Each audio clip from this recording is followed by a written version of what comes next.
Welcome everybody, I'm Ross Quintana, and today we're going to be talking about growth over accomplishment. And I'm live streaming this on Facebook Live, and I'm actually testing a few things out.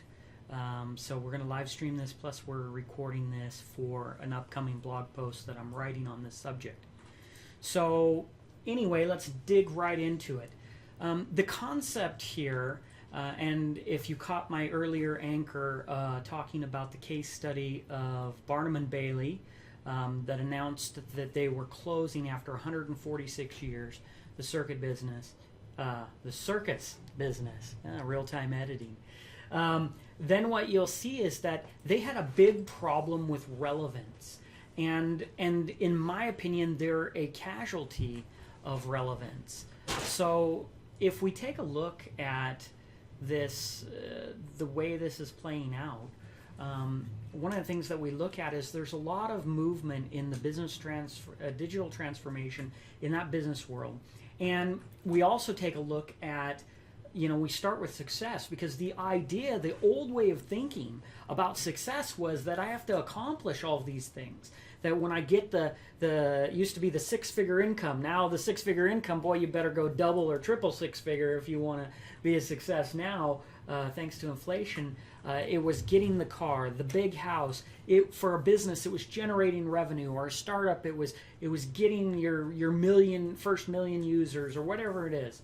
The fact is all of these things, the way we've thought about success is that we've tied it to accomplishments. And it makes sense, right? Because that's how you measure things. But there's a bit of a flaw in this type of thinking, because the future is going to be owned by the growth mindset. The future is not going to be owned, in my opinion, by this concept of accomplishments. And the reason why is because that system, it's too slow. Right? If you boil it down and you look at accomplishments, what does it do? An accomplishment is either something that you did in the past, right? Those are your past accomplishments. Or it's something, right, when we plan and we set a goal and we put something out into the future, then we're looking to accomplish something in the future, something we haven't attained yet, right? And for most people, all of their accomplishment, which also means all of their success, is tied into those two spaces. One is things they've already done, and the other is in things they want to do. The problem is that alleviates one key important point, and that's right now. That's the present. And that creates a real problem because, number one, and I've talked about this before, your happiness is in the future.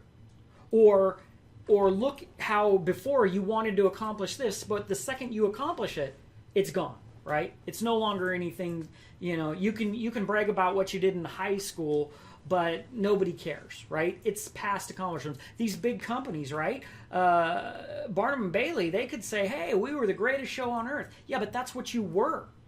That's not what you are. And they became a casualty of change. And they became irrelevant in the current market. And because they put all of their eggs in that basket, and they decided, just like Kodak, who said, we're a film company, instead of we're a capturing moments company. Had they understood that aspect, they'd still be in business. Same way, if they understood, if Barnum and Bailey understood that they were in the family entertainment industry, they might still be here. But instead, they thought they were in the circus industry. And when all of a sudden the circus industry is no longer relevant, then your business is no longer relevant because you tied it to a product instead of focusing on your customer. And that's something for a whole other topic and talk right there about that. But here's the reason why accomplishments lose relevance. Because the world is moving. Anytime, relevance is really about the real time, right? It's about the now. And whether you have a product or a business, or whether you're an employee, oh, Ned used to be the best top salesman. Now Ned's 65, and things have changed in the market, and he doesn't want to use a cell phone. Ned's no longer the top salesman. It doesn't matter what he accomplished before, because his environment changed, and that meant that his context changed. And things are shifting quickly. Right now, being current, right? It reminds me of resumes. Like, I still I have all my projects, and then I have clients that I work for, some personal clients. Other times I'll work for an agency and I might be taking care of their clients. And so it's always weird for me when for the past 2 decades, I haven't really been an employee of somebody. And so whenever I go to do something new and I have to fill out a resume, it's weird to me because it's kind of like, resume, I'm right here. Right? I can go talk to somebody and tell them. But I get it. There's an old process, and it's an old way of sorting, and it's old school business where we want a resume. We want a cover letter. We want to see what you did, right, in the past. But I'm going to tell you right now that people's resume, I don't want to know what you did 10 years ago. Because number one, if you're growing and you're adaptive, those are old things that you've done, right? And more importantly, what have you done recently? What's your near future resume? What are you doing right now? Because what you did 5 years ago may not even be relevant. And as a matter of fact, if you're stuck in the past, and this is the problem with HR, many people in HR, their heads are, right? Because they've got the wrong system. They're stuck in the past too. They want to see what your last 10-year history is. Who cares what happened 10 years ago? You think that's relevant in a lot of businesses? No, they got to be thinking further ahead. What's going on now? What's going on in the next 5 years and the next 10 years? They need to think forward in their resume.